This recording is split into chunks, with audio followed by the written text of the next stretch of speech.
이렇게 소한테 급여를 해서 크면 스트레스 없이 큰다고 해요. 그것도 투뿔 넘버 9으로. 농부님은 무항생제 인증까지 받으셨어요. 너무 맛있는데요? 정말 질긴 부위였다고는 상상도 못할 정도로 흐물흐물해졌네. 훨씬 더 복합적인 그런 향이 나는 것 같아요.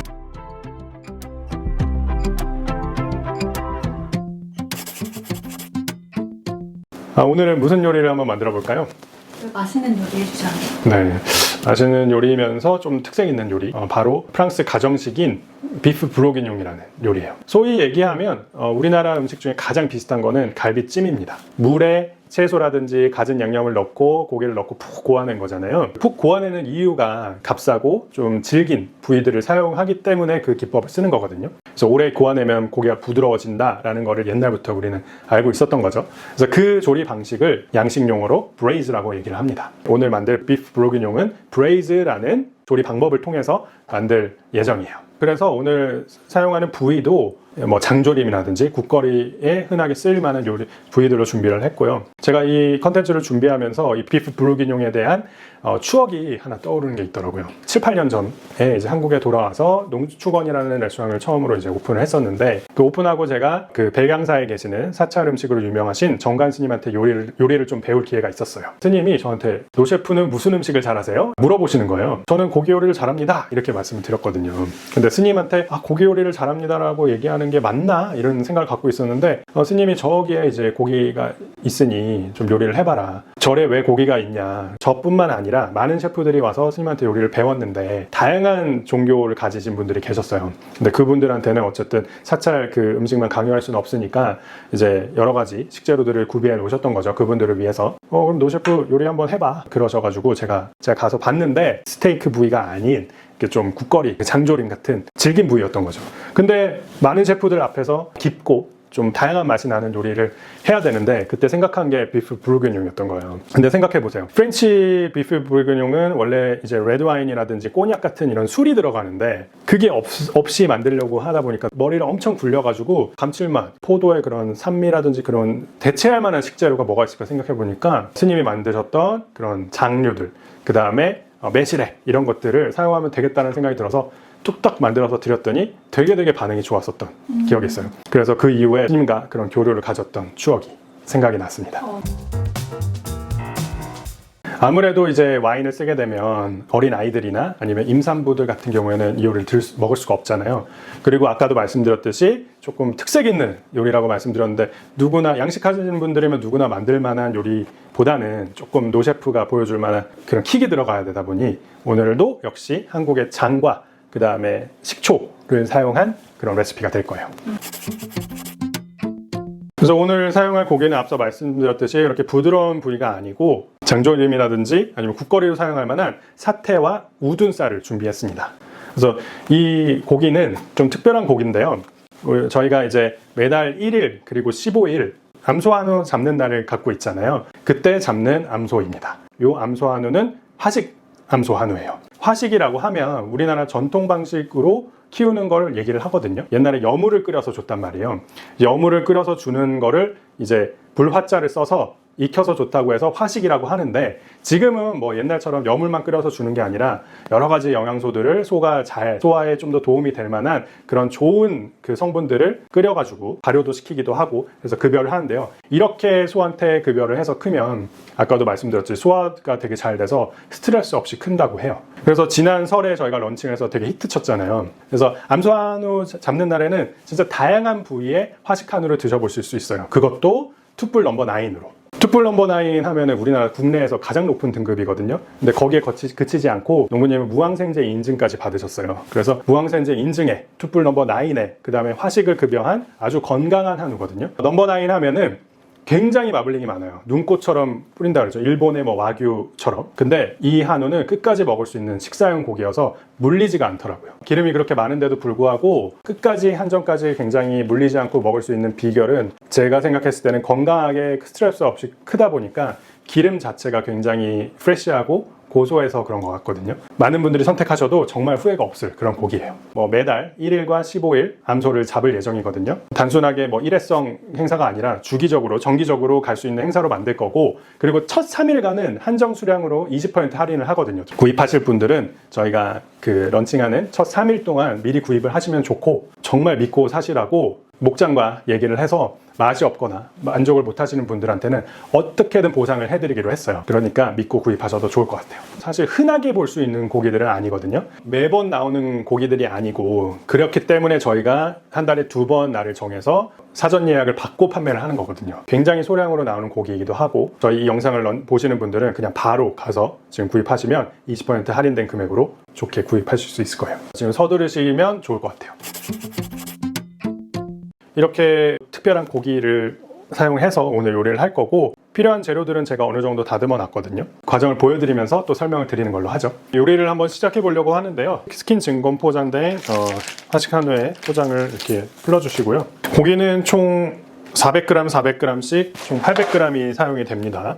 오랫동안 구워지면서 고기 수분은 이제 빠질 거고, 수분이 빠지고 나면은 400g, 600g 사이가 될 것 같아요. 그러면 4인 가족이 먹었을 때 충분한 양이 될 것 같습니다. 이게 이제 사태인데, 보시면은 근막들, 힘줄들 이런 게 어느 정도 남아 있거든요. 평소 같으면 이걸 다 제거하고 요리를 하겠죠. 근데 오늘은 브레이즈라는 기법을 사용해서 요리를 할 거니까 이런 것들을 살리고도 얼마나 맛있게 요리할 수 있는지를 한번 보여드릴게요. 지금 사용하는 고기는 제가 한 2주 정도를 미리 받아놓고 약간 숙성을 한 거예요. 사실 소고기는 도축된 지 얼마 안 된 소고기를 먹게 되면은 조금 질길 수가 있습니다. 숙성해서 드시면 좋은데, 진공 포장의 장점이 그건 것 같아요. 진공 포장해서 드리니까 산소가 어느 정도 차단되다 보니 오래 보관이 가능하다 보니까 충분히 이제 웻 에이징이라고 하죠. 그 상태로 이제 집에서도 충분히 가능합니다. 숙성이.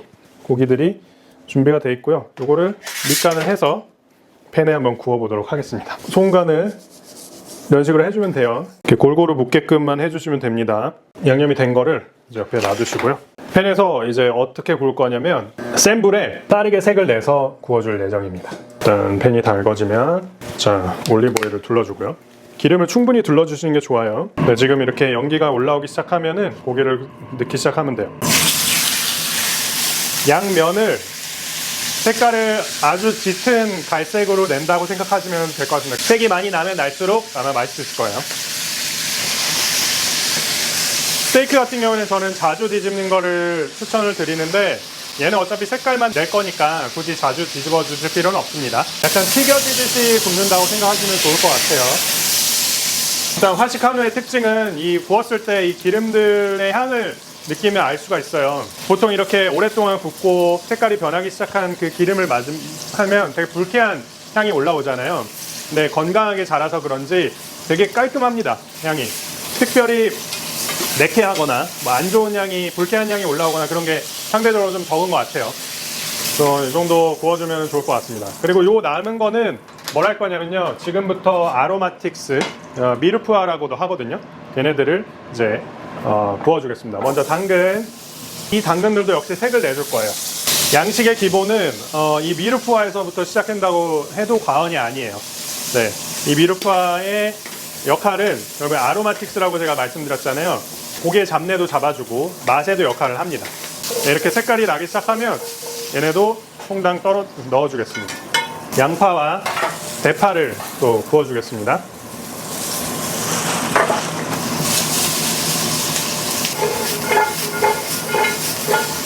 네, 여기에다가 준비된 허브들도 같이 넣어주겠습니다. 준비된 허브들은 제가 뭘 준비했냐면, 여기에 파슬리 줄기, 그 다음에 타임, 통후추, 그 다음에 건 오레가노가 같이 준비되어 있습니다.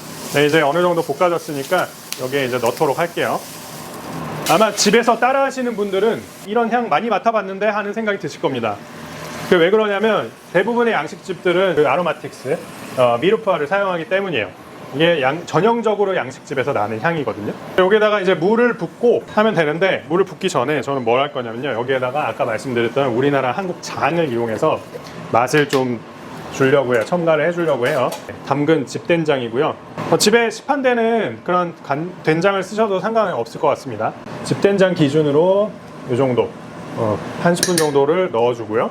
토종다래초, 이 식초는 어쨌든 7년 동안 숙성된 식초기 때문에 산미가 엄청나게 날카롭지 않습니다. 그래서 어느 정도 사용을 하셔도 충분히 요리에 감칠맛을 증폭시켜주는 용도로 사용이 될 거예요. 마늘, 통마늘로 그냥 넣어주겠습니다.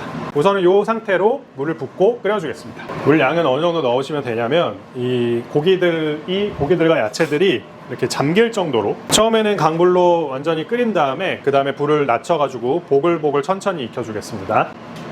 만약에 버섯 같은 게 있으면 조금 넣어주시면 감칠맛이 살겠죠. 그래서 버섯도 조금 넣어주고요. 이 요리로도 충분히 멋진 요리가 되겠지만 뭔가 거기에 좀 꾸밀 만한 요소들을 넣으면 더 좋잖아요. 그래서 가니쉬를 이제부터 한번 보여드릴게요. 뭐 브로콜리, 그 다음에 주끼니, 그냥 우리나라 일반 애호박 쓰셔도 되고요. 그 다음에 느타리 버섯, 그리고 감자와 단호박이 이렇게 있습니다. 요것들을 어떻게 할 거냐면 볼에 그냥 한 대 다 넣습니다. 볼에 이렇게 다 넣어주시고요.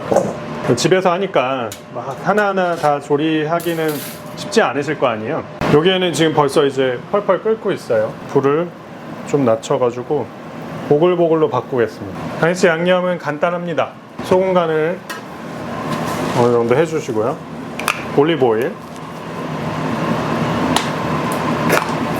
그리고 여행하면서 사온 스모크드 파프리카, 그 다음에 갈릭, 칠리, 차이브가 들어간 허브 믹스거든요. 이게 잘 어울릴 것 같아서 이거를 좀 뿌려보도록 하겠습니다. 어느 정도 듬뿍.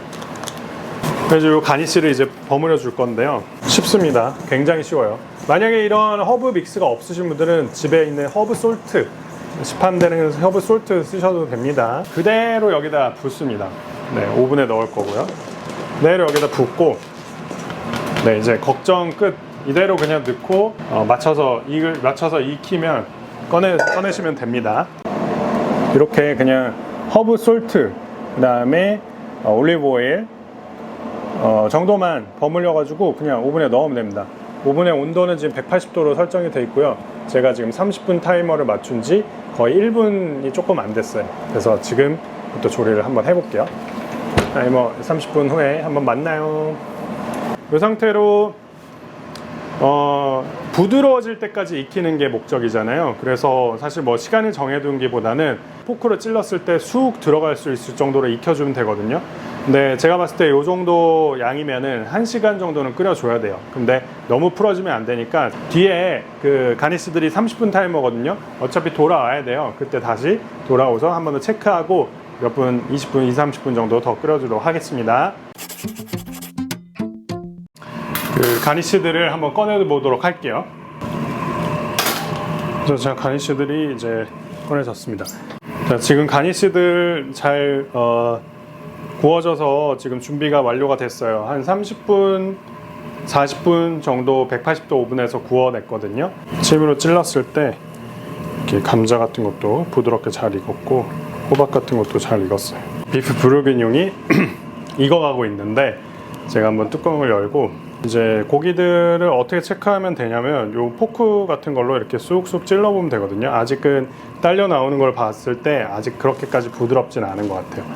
그래서 조금 더 익혀줄 거고요. 그리고 지금은 약간 간을 보면서 마지막 간을 좀 맞춰줄 건데 약간의 감칠맛을 좀 더해주기 위해서 간장을 준비를 했습니다. 유기농 간장이고요. 살짝 감칠맛, 그 다음에 색깔 조금 더 첨부를 해줄 거고 이 상태로 조금 불을 좀 더 세게 해가지고 끓여보도록 할게요.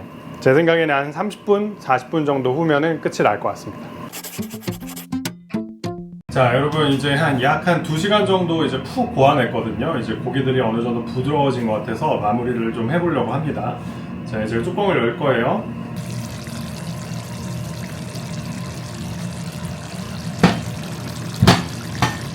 흐물흐물해져서 엄청 부드러운 상태가 됐습니다. 그래서 지금 이 상태에서 마무리를 좀 해주려고 해요. 씹히는 맛도 있어야 되기 때문에 너무 막 입에서 흐물흐물 거리지 않는 정도의 식감으로 마무리를 할까 합니다. 그래서 밑에 보시면 지금 이렇게 약간 늘러붙은 곳이 있는데 이게 탄 건 아니고 맛있는 맛들이 응축돼 가지고 누룽지가 생긴 거예요. 누룽지가 생긴 부분들은 이렇게 주걱으로 살살살 긁어주시면 없어집니다. 만약에 압력솥이 있으신 분들은 압력솥을 사용하셔도 될 것 같아요. 그래서 불을 낮춰주고요. 우선은 손으로 살짝 힘 그렇게 주지 않아도 이렇게 다 부서집니다. 여기에 이제 마지막으로 아까 만들어놨던 요 가니쉬들을 보기 좋게 한데 어우러질 수 있도록 위에 이렇게 뿌려주고요. 부족한 수분이 있을 수 있으니까 살짝 물을 조금만 더 넣어줄게요. 그냥 끓기만 하면 이제 끝나는 거예요. 여기 제가 약간 프랑스 가정에 있을 만한 또 접시에다가 이쁘게 담아서 완성을 시켜보겠습니다. 어쨌든 이 요리는 원래 사용돼야 되는 토마토 페이스트는 제가 된장으로 바꾼 거고요. 와인은 달의 식초로 바꾼 겁니다. 이제 토마토 페이스트에 약간의 산미가 있잖아요. 하지만 된장에는 산미가 없어서 그 산미를 식초의 산미를 이용한 거고요. 와인의 그런 과실향, 그런 어떤 과실의 맛을 달의 그런 맛으로 대체를 한 겁니다. K 비프 브루게닝이 완성이 이제 됐거든요. 자, 이제 요리가 진짜 끝이 났거든요. 그래서 플레이팅까지 완성을 했고 제가 떠서 한번 먹어보면서 이 맛이 어떤지 설명을 드리려고 합니다. 요리를 공개합니다. 네, 지금 위에 이제 프레쉬 파슬리랑 후쿠추로 마무리를 했고요. 한번 고기들을 이제 잘게 보이시나요? 지금 그렇게 힘을 주지 않아도 고기들이 벌써 해체될 준비를 하고 있습니다. 한번 먹어보도록 할게요. 사태 부분도 이렇게 덜고 이 밑에 이제 소스들까지 네, 이제 덜어서 제가 한번 먹어볼 텐데요. 일단 향은 아까 뿌렸던 그런 프레시한 파슬리 향 그리고 페퍼 향 물론 나고요. 화식한 후 특유의 그런 풍미가 올라옵니다. 그 다음에 이제 된장과 이제 다래초를 넣어서 그런지 약간 양식이지만 조금 우리한테 좀 그런 익숙한 그런 향도 나는 것 같아요. 일단 한번 먹어보겠습니다.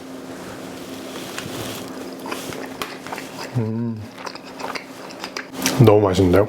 약간 와인을 부르는 맛이에요. 저는 그 갈비찜 먹을 때 왜 남이 엄청난 시간을 들여서 수고를 해서 내가 먹는 거잖아요. 그럴 때 가장 그 쾌감이 느껴지거든요. 부드럽고 그 감칠맛. 이 요리에도 그런 게 고스란히 전해지는 것 같습니다. 물론 제가 만들었지만 만약에 남이 만들어줬다 그러면 더 맛있었을 것 같아요. 정말 질긴 부위였다고는 상상도 못할 정도로 흐물흐물해졌네. 향은 갈비찜의 향이 나가지고 그 맛도 갈비찜으로 상상을 했는데 훨씬 더 복합적인 그런 향이 나는 것 같아요. 갈비찜보다 훨씬 더 고급스럽고 세련된 느낌? 딱 와인을 부르는 맛이에요. 생각보다 훨씬 더 맛있는데요. 보셨죠? 진짜 맛있으니까 여러분들 꼭 따라해 보시면 좋을 것 같네요. 진짜 장장 뭐 밑준비부터 해서 합치면은 거의 한 2시간 반 거의 걸린 되게 정성이 많이 들어간 요리인데요. 한 번쯤 이 정성이 들어간 요리를 경험해 볼 만한 충분한 가치가 있는 것 같습니다. 특히나 소중한 사람들과 시간을 보낼 때 들인 정성은 그 추억으로 남잖아요. 그래서 다들 한 번씩 따라해보면 좋을 것 같아요. 이게 요리가 되게 시간이 길어서 그렇지 사실 테크닉은 굉장히 간단하거든요. 제가 밑에 레시피를 꼭 적어드릴 테니까 꼭 한번 따라해보시기 바라고요. 또 오늘 이 비프 브루기뇽 화식한우로 만들었는데요. 이 요리가 어떤 맛이 나는지 한번 댓글로 적어주세요. 그 댓글 중에 제가 경험한 요리와 가장 비슷하게 적어내신 분을 한 분 추첨해가지고 제가 화식한우 경험하실 수 있는 맛보기용 세트를 증정해드리도록 하겠습니다. 이렇게 해서 오늘 화식한우로 만들어본 비프 브루기뇽 요리는 모두 끝이 났는데요. 저는 지금 이제 빨리 끝나고 가족들이랑 요 요리를 먹으면서 담소를 나누려고 합니다. 다음 영상에서도 또 재밌는 레시피나 아니면 식재료 이야기를 들고 또 찾아올 테니까요. 다음 영상 또 많이 기대해 주시고요. 노셰프는 다시 돌아오겠습니다. 제프레 오가네 그로서리 발리 마켓과 함께 즐겁고 건강한 미식 생활 하세요. 친환경 농산물은 발리 마켓 농장 직송도 발리 마켓 구매는 나이 버스 마스터에서